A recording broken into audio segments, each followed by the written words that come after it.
Stage and Screen with Andy Snowden. Let us know what you want to hear on WhatsApp with the number 01978 540 410. We love local. Calon FM. Alexandra Burke and Bad Boys, and one might argue that that is the perfect track to play as an introduction to one of Wrexham's male voice choir, John's Boys. John's Boys, of course, were on Britain's Got Talent earlier this year and did exceptionally well. Apart from getting into the semi-finals, they made thousands of brand new fans.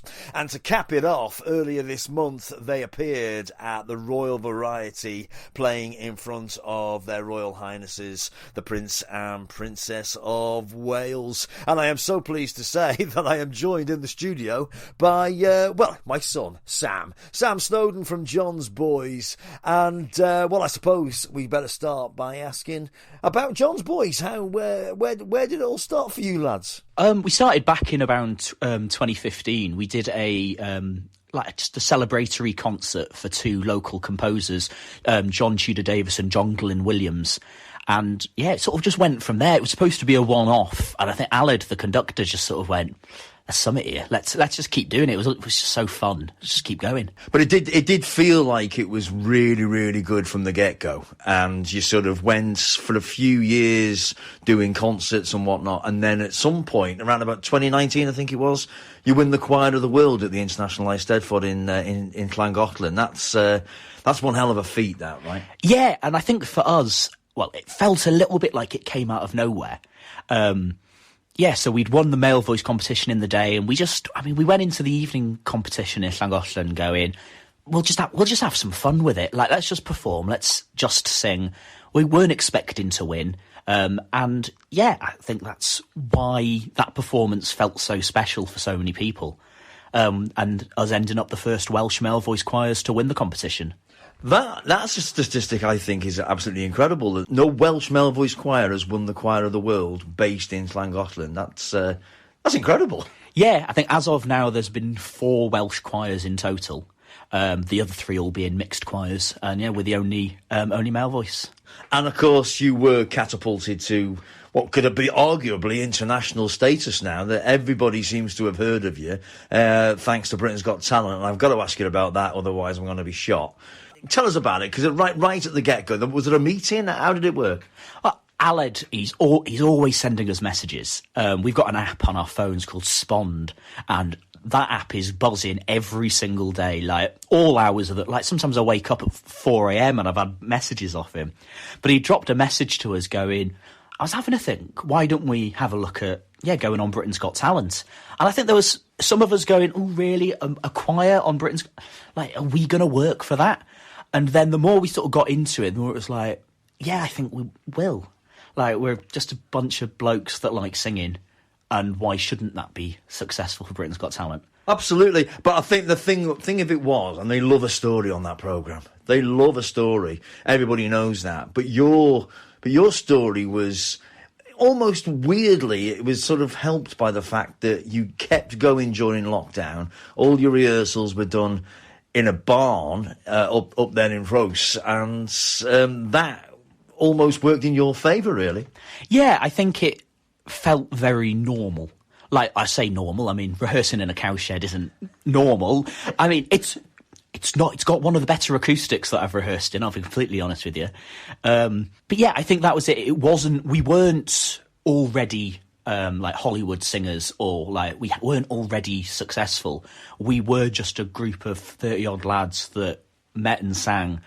And during lockdown, it was the thing that sort of kept us going.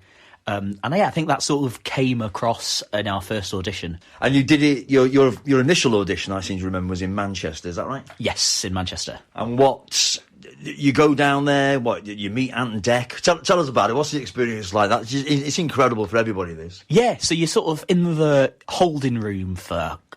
I must have been half the day. You know the bit where they'll do a little clip and they'll go, oh, what's he doing with a balloon? And then they'll do the little clips, and they're filming you all of the time. Yeah. And, it's really surreal, because that bit sort of feels like you're filming a TV show, and and you sort of feel like you're on set.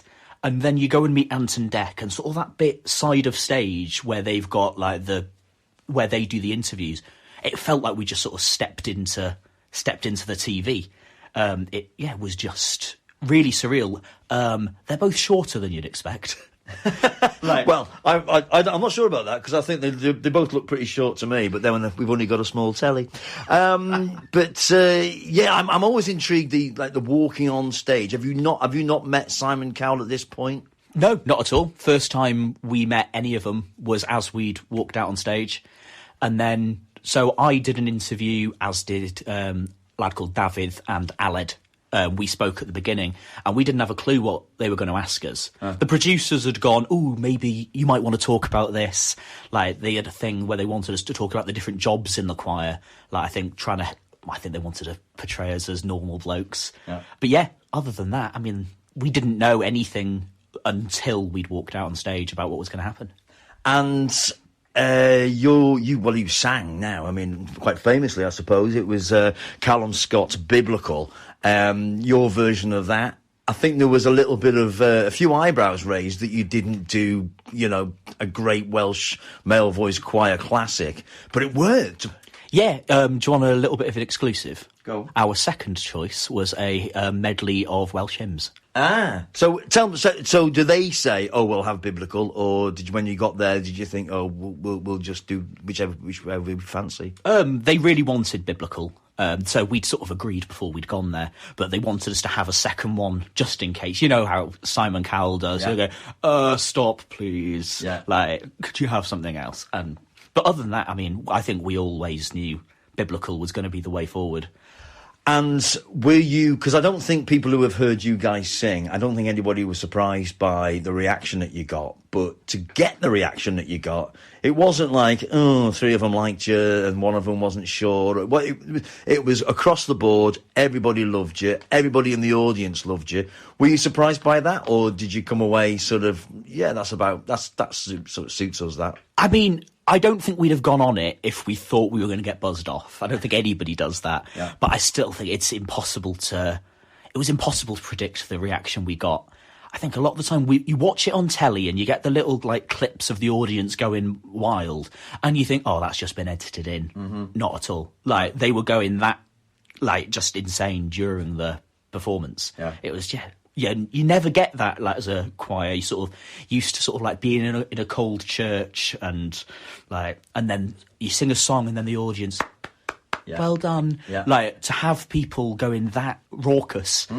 A male voice choir just is one of the most surreal things you'll ever experience. Right. So you knew, walking off the stage, you knew you were into the... No, you didn't know you were into the semi-finals at that point, because you don't know for months on end, right? No, so, we got 4 yeses, but we didn't know if we'd got through to the semi-final. It was a case of we just started practising. We just sort of had to assume that we were. We had... I think we... practicing 10, 12, 15 different songs, trying to find what would work for us if we got through to the semi-final. Yeah. And then, Aled again texting us, I think it must have been around 10 o'clock at night one night, going, "We're in the semi-final." And then you don't know what day you're going to be on until about a week before that either. Yeah. Which is, again, everything moves so quickly. Yeah. In the whole world, But that, you see, that was detrimental to you, wasn't it? Because, I mean, it was sad that you couldn't do the semi-finals, but brilliant because you were working in the West End of London in a big opera in Holland Park, right? Yeah, I was gutted to not be able to perform with the lads there, but at the same time, I was working, living my dream. So you've got to pick. You win some, you lose some, I suppose. And I think as well, talking about the fan base that you've got, it was obvious. I think when you weren't put through to the final, I mean, you weren't there on the night, of course. The guys must have been gutted to have been kicked out on the night. Yeah, I think everyone was obviously upset. But when you stood on a stage with Vigo Venn, who, it's no secret, I think, is one of the funniest blokes I've ever seen perform. and then you've got Olivia as well, and you're going, she's also incredible. All three deserve to be in the final, in my opinion. And I think we can go out holding our heads high that we gave the best performance we could have, and we also lost to two very credible acts. Fair enough, and I think, talking of Vigo Ven, that leads us very nicely into, it was a few days later that he texted you and said, would you do me the honour of backing me at the Royal Variety performance, which you all said yes to, and you went down there earlier this month, and tell us about that. That's incredible. Yeah, it just seemed to be one surreal performance on top of another at the moment. So Vigo dropped a message on Instagram, I think it was, saying, I'm thinking about doing something like this. Would you be interested? And then I think his producers got in touch, and suddenly, we're on stage in dinner jackets singing a choral arrangement of One More Time by Daft Punk. I'll be honest, I'd hardly heard of the song before this year, and now I'm like... It's just, I'm wondering if that's going to become your thing now, that to sort of do contemporary songs in a male voice way. Is that something that you kind of look at anyway? Yeah. So our sort of repertoire has always included contemporary songs. One of the first songs we ever competed with was "Angels" by Robbie Williams. Right. Which now I think would be considered quite dated for the rep we now have. Yeah. And that was one of the things I think Aled was really keen to put forward whilst we were on Britain's Got Talent, is we are a male voice choir that is singing a song that was released 6 months ago. Yep. You still think, a male voice choir singing a pop song, they'll sing Can't Help Falling in Love, Elvis. And that's coming up to being 50 years old. Yeah. So having things that fresh, I think, is something that Aled really wants to prioritise. Wow. I've got to talk to you about the William Aston Hall in Wrexham. You did 2 nights, sold out, no mean feat. Before Britain's Got Talent, and before your popularity was just sort of catapulted into the stratosphere, you are now on a massive UK tour, including another night in September at the William Aston Hall, and a big St David's Day concert in the venue Cymru in Llandudno with Wyn Evans, who everybody knows as the Go Compare man. The tour just looks incredible. I'll give the dates out in a moment, but the tour is just phenomenal. And is that tour for 2024? Is it always being more and more dates being added? Yeah, so dates are being added all the time. I think originally our plan was, we'll try and do one a month, and then suddenly it's become, when am I going to be at home? Yeah. I think some months we've got 2, 3, maybe even 4 concerts all across the UK. So I think in Wales alone we've got Wrexham, Llangollen, Llandudno, Aberystwyth. No. I mean, there's so many dates that But it is incredible for 2024, including, which I love the fact that you've got a 2024 calendar out of you guys, and it's selling well. Yeah, it was... Back in 2019, Aled made a joke just on a message going, if we win Cor Cymru, Llangollen Eisteddfod and the National Eisteddfod, then we'll do a naked calendar. So it's always kind of been like a little joke of when we're going to do that calendar. Yeah. And I think, fortunately for some, unfortunately for others, this isn't a naked calendar, but maybe 2025, who knows? Yeah, absolutely. And how can people get hold of that? So if you go to our social media, so our Facebook page, Twitter, Instagram, probably even TikTok, I think, there's a link on there where you can, buy one, and all of the proceeds are split between Hope House Children's Hospice and Andy Mann's Club mental health charity. Fantastic. And before I let you go, you've got a brand new single out, which... Again, is it an incredible thing that you've been down to London into a studio, all 40 of you? How many's in the choir? Yeah, I think we're up to about 40 now. Right, so you go down to London on a bus, record an album, and earlier, just before Christmas, wasn't it? It was the new single's released, and it's Callum Scott's Biblical. It's terrific. We'll give it a spin in a minute. What's that experience like to just have a single out? That's weird, isn't it? Yeah, really, really bizarre. Just sort of the whole day was incredible because the producer James Hawkins, he just sat on the floor in the room where we were singing, just listening for about an hour, and then he went off and he went, okay, let's do this. Suddenly we got 5 songs recorded. And so we've got our EP coming out early in the new year. And so Biblical, the weirdest part is when you sort of wake up and you're number one in the classical charts, you're trending in America, and you go, how does this happen to a male voice choir from Ross? Yeah. Right. So, indeed, apart from the massive tour, what's next for John's Boys? I think we're looking at the tour is our main thing. There's always something. Aled doesn't stop. I don't know how he finds time to sleep, let alone do anything else, because he is always working at the next project. Yeah. And I think, just sort of enjoying the success and hoping that, that it's not, that more comes, I think. Yeah. Brilliant. Well, cheers for that, buddy. So, will you do us the honour of queuing up this new track for us? Here is John's Boys, Biblical. Brilliant. All the best to you, mate. And you. Cheers.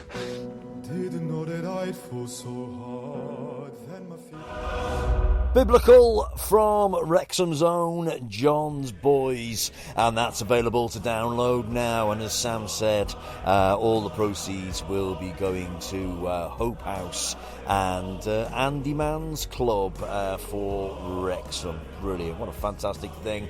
And also as well, let me tell you about those dates for the 2024 John's Boys UK tour. These are the dates so far. On the 20th of January, they'll be in Cheltenham. 27th of January, New Brighton.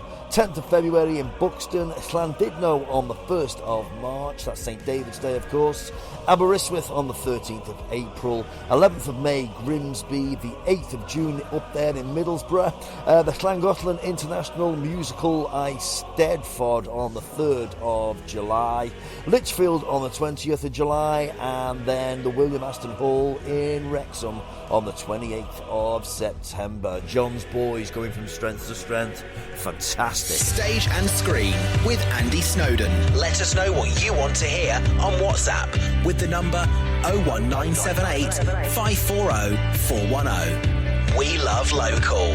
Calon FM.